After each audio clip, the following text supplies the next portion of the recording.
This is the 415ers podcast, brought to you as always by the Odyssey Sports Podcast Network with 95.7 The Game. Mark Grandy, follow him on social at Mark Grandy. Mark with a C, Grandy with an I. I'm on social at eGittings10. Okay, so I do, before we come down some people's road, Mark, I do want to mention that I did think the defense played well today, and we discussed some of it. But, I mean, just looking at the numbers, I know the second half changes a little bit of the equation, but the Philadelphia Eagles in this game only had 270 yards as an offense. They had 250 yards on the ground in the divisional round game. Like the Niners, even though, yes, they gave up 31 points, it's because of some of those mistakes and turnovers that we mentioned, Mark. The defense as a whole, I thought, was flying to the football. And we're talking about Philadelphia as a team that was number one on offense in just about every statistical category that counts. The 49ers defense came to play today, and they limited the Eagles to 5 for 15 on third down. I know that they converted all three of their third downs, but really, in between the 20s, Mark, I thought this defense for the 49ers stood up to the task. The issue is that they just kept getting dealt these bad hands, and that resulted in Philadelphia capitalizing in the red zone. 31 points doesn't tell the whole story in my eyes when it comes to how the defense as a whole played today. I'm with you. I thought the defense was phenomenal for most of the first half. The penalties at the end of the first half changed things, as I just said, and then you could feel the frustration, and that bled into the second half, and the tempers flared at the very end of the game. Trent Williams was ejected. All of that started with those penalties at the end of the first half, but I'm with you. Other than those penalties, and Dre Greenlaw had a couple of bad, questionable ones. He might have had his worst game of the year. But I'm with you. Generally speaking, Evan, I thought the defense was really good. We heard a lot all week about how this Eagles offensive line is the best in football. And hey, they probably are. I mean, they have all pros and pro bowlers everywhere, future Hall of Famers, maybe two of them on that offensive line. They're really, really, really good. The Niners dominated the line of scrimmage on that side of the ball, the Eagles offensive side of the ball in the first half. Nick Bosa was in the backfield all the time. I mean, Eric Armstead had pressure through the middle a handful of times. They didn't get to Jalen Hurts early in the game, Evan, in that first half. But how often did he have a clean pocket to throw? Almost never. The Niners were on him often and made it uncomfortable for him. And that's a big reason why there was legitimate concern among the Eagle fans in Philadelphia late in the first half when it was a 7-7 ball game, even when it was 14-7 before that Josh Johnson fumble. So I'm with you. The defense, I thought, you take away some of the terrible penalties, and a lot of that was just once the game was over in the second half. Take that away, the Niners defense was really good. I mean, look at the 4 touchdowns that the Eagles scored, Evan. The first came directly after a 4th and 3 conversion, which really wasn't a conversion. Again, you can blame Kyle Shanahan for not throwing the challenge flag if you want, but the point is the defense. I thought it was a catch. Looking at the final replay that they showed, I'm with you. I at first thought it was a catch as well, but it looked like I think it was Jimmy Ward, might have been Mooney Ward that got his hand in there and kind of poked the ball free. But ultimately, the Niners defense should have gotten a stop there. They actually did get a stop. The ball hit the ground and it should have been incomplete. That led to 1 touchdown. The other touchdown was what I was just talking about, those 3 costly penalties that created first downs and fresh sets of downs for the Eagles, ultimately led to a touchdown. The third touchdown was after the Josh Johnson fumble that led to the Boston Scott touchdown at the end of the first half. And then in the second half, the only touchdown for the Eagles was after a questionable roughing the kicker call. It was a weird one. Jordan Mason looked like he beat his man. And then it was Jake Stoll, the second string tight end for the Eagles, looked like might have been holding Jordan Mason. And ultimately, Mason doesn't get his hands on the ball and hits into the kicking leg of the punter.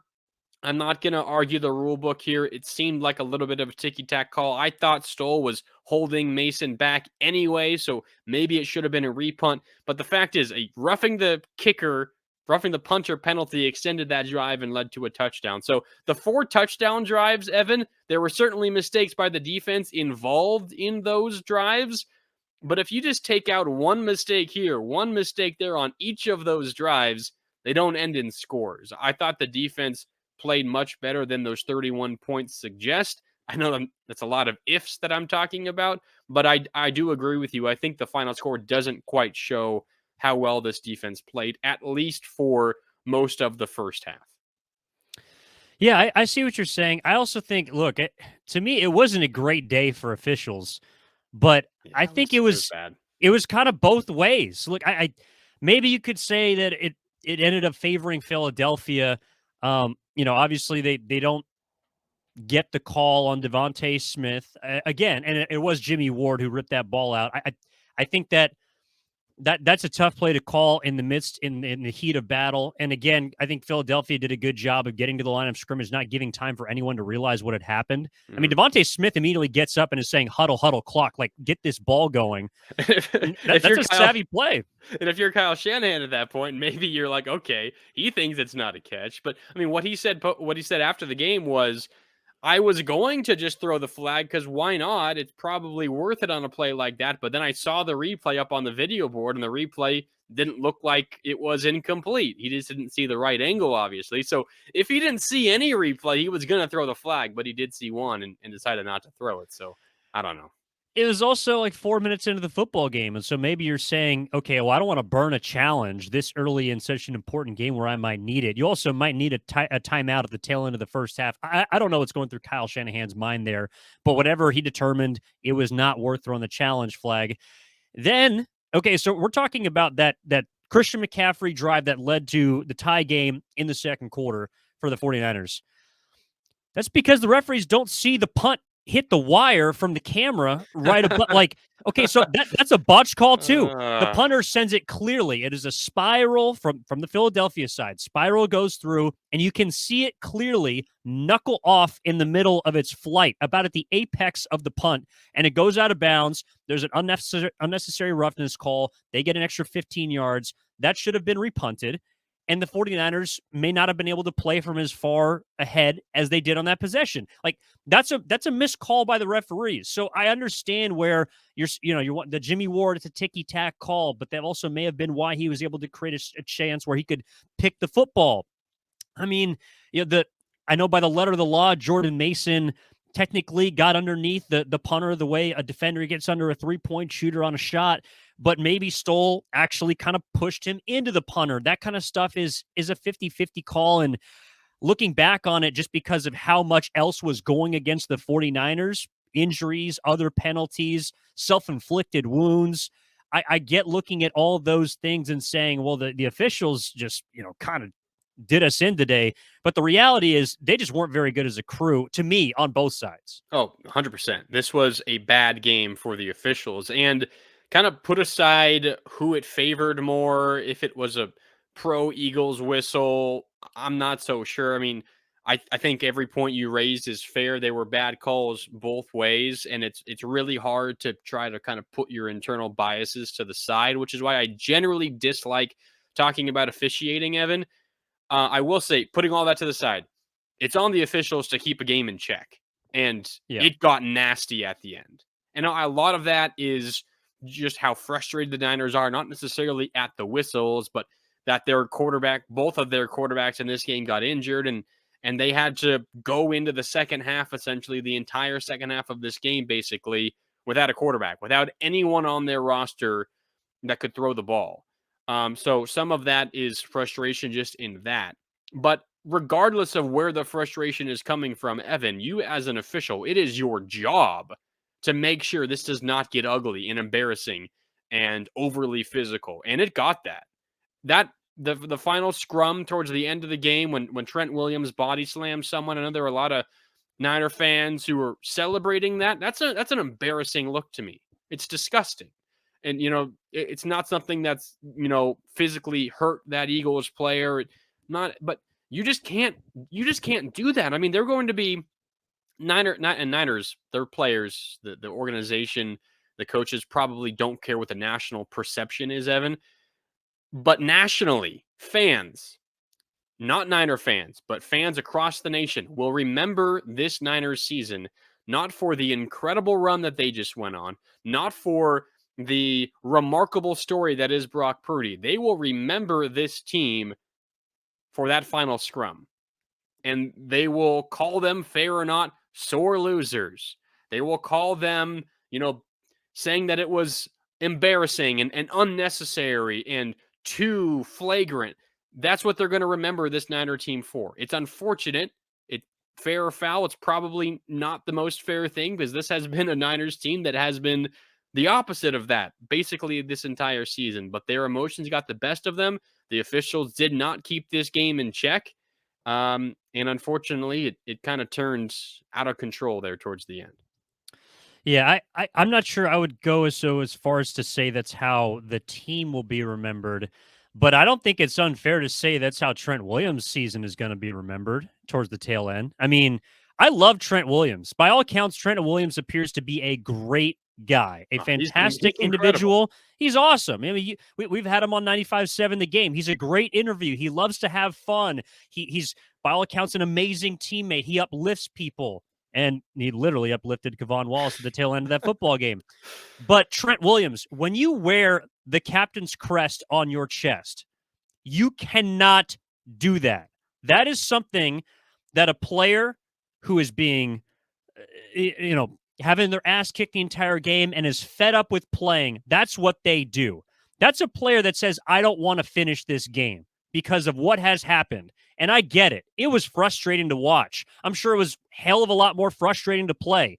You lose your starting quarterback. You lose your fourth string quarterback. You're at the point where you have to bring in the guy who was hurt to hand off the ball because no one else can capably throw the football down the field. And you are having to block every single play, knowing that in the last half of this football game, you are going to lose. He saw the writing on the wall, and he took it upon himself to hit the showers early. Some people, some 49ers fans in Philadelphia or around the globe might say, that's our guy. I'm a ride with Trent. He's not going down without a fight. Going down with a fight looks worse than going down without a fight. Trent Williams is a fantastic human being, but that will affect the way I look at him in the future, because he looked like a kid that was getting his ass kicked and said, I'm done. I'm taking my ball and I'm going home. And it is unfortunate because it's a reflection of, like you said, the rest of the team. That's not how I will remember this football game. I don't think that's how a lot of people remember this 49ers team. But if someone walks up to you and says, hey, NFC title game, remember that Trent Williams guy who just picked up a guy half his size and suplexed him to the ground down 24 when he was getting his ass kicked? You remember that guy? I'll be like, yeah, I do. And that was the lowest moment of Trent Williams' career, potentially, because of how great he's been otherwise. Yeah, I do think you do have to say it wasn't totally, I don't know if unwarranted is the right word. I mean, there was a pretty big scrum for quite a while before Trent Williams got in there. And Aaron Banks was trying to pull someone out before that. Yes. Aaron Banks did not pick up a player and throw him to the ground. I'm sorry. You're right. Is Trent Williams doing that to another 300-pound defensive lineman? No, he's doing that to a safety, to a secondary that's half his size. It looked like a kid who is trying to bully someone else that's smaller than him. You're right. I mean, it's a bad look. I totally agree with you. It's not like it was totally out of the blue. There was a big scrum, and it looked like there were a couple of members of the Eagles team who had the hands, I think, on Brandon Ayuk's face mask for an extended period of time, and they weren't letting go. And Ayuk obviously was a full participant in it as well. I mean, there were too many players on either side to name who were involved in it. But you're right. I mean, if you're Trent Williams, who is one of the faces of this organization, wearing the C on his chest, as you said, you just simply can't do it. It's unfortunate. I think perhaps more than you that's how the Niners will be remembered nationally, for how they conducted themselves at the end of this game, in a game where things didn't go their way. Everyone agrees with that. But there's going to be so many people, I can already see it on Twitter and everyone interacting with Niner fans in the future, saying, well, that was embarrassing what you did at the end of the NFC title game. Act like you've been there before. And by the way, you have been there before. So it's unfortunate. I really wish we didn't have to talk about it this way, because this has been an incredibly fun team, and for the most part has been very positive and upbeat and haven't done things like that. But it changed. It changed. And I mean, that's part of what happens in Philadelphia as well. You expect going into this game. I mean, teams often take on the personality of their city, and Philadelphia is kind of that kind of city. They like to stir things up. I mean, it's the story heading into this game all week. We knew it was going to be tough, and all the players had been talking about, you got to have a thick skin. Just fans going to yell some crazy things at you. You just got to let it roll right off and on to the next. And the players, the Eagles players, that is, relish in that, and they try to get under your skin as well. And it certainly seemed like it worked, even though the game was already decided. They were still getting under the Niners' skin, and unfortunately, they got the Niners to bite back, and that's what happens. Yeah, look, when you get backed up against the wall, sometimes maybe not your truest colors show, but part of your colors show. And that's, I think, what we saw at the tail end of the football game from the 49ers.